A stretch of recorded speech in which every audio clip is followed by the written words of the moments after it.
من اینجا یه دونه اسکلت صندلی دارم که این صندلی ظاهر زیبایی نداره و توی این ویدیو قراره که با این چوب و این چوب روی صندلی کار کنیم. اگر از این سبک ویدیوها خوشتون میاد حتما این ویدیو رو لایک کنید، کانال من رو سابسکرایب کنید و نوتیفیکیشنش هم روشن کنید که هر وقت من ویدیو میذارم براتون نوتیفیکیشن بیاد. اگرم نظری داشتین تو کامنت ها بگین.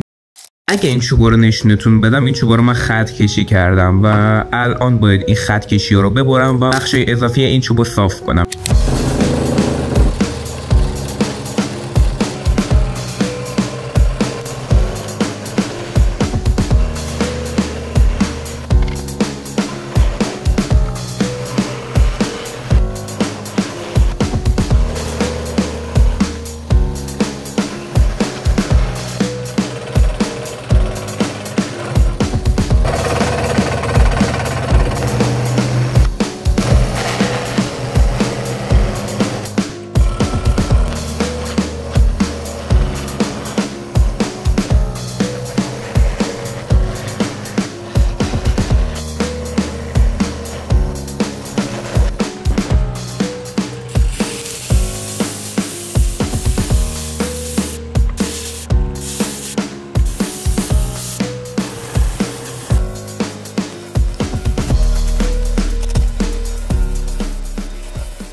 خب بچه‌ها، صافکاری و بارشکاری تموم شد. من یه دونه پلاستیک اینجا پهن کردم که میخوام اینا رو به هم بچسبونم. چسب به میزم نریزه. الان باید اینا رو به هم دیگه بچسبونم. بزنید بریم که این کار رو انجام بدیم.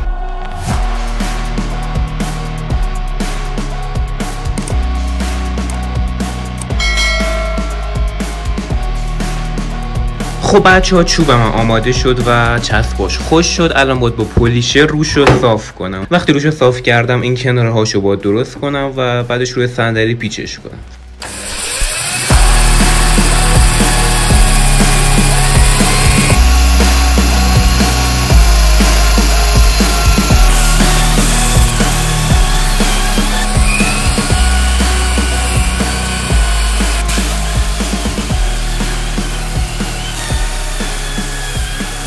اینجا صندلی آماده شد. کاری که من باید انجام بدم اینه که این کناره هاشو ببرم و وقتی بریدم بازم پولیش کاری میخواد. و وقتی این زیریو ساختم اونجا صندلی هم میسازم. اونجا صندلی رو من میخوام با این چوب گردا درست کنم و وقتی هم که کارم کلا تموم شد باید روش نیم پلی استر و اینا بزنم که بزنید بریم که این کار رو انجام بدیم.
خب بچه‌ها، اینم از صندلی چوبی من که تقریبا آماده شده و کاری که الان باید انجام بدم اینه که روی این صندلی نیم پلی استر بزنم. وقتی نیم پلی استر زدم دیگه کامل به اتمام میرسه.